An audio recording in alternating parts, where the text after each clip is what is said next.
د سږ کوچني اختر په شپو او ورځو کې زرګونه سیلانیانو د لغمان ولایت بیلابېلې سیمې له نږدې لیدلي او خپلې اختریزې میلې یې پکې ترسره کړې دي. د لغمان ولایت د اطلاعات او فرهنګ رئیس مولوي عبدالنور رسولي په وینا سږ کوچني اختر کې د ولایت ته د راغلو سیلانیانو کچه د پام وړ زیاته وه.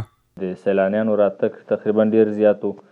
الحمدلله لغمان تقریبا 2 مشهور درې لري، الیشنګ او الینګار.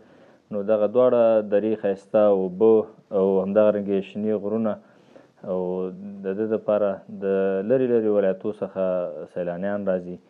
نو الحمدلله لغمان ته سږ کال تقریبا شاوخوا 90,000 سیلانیان د مختلفو سیمو د لغمان د تاریخي او سیاحتي سیمو څخه لیدنه کړې وه.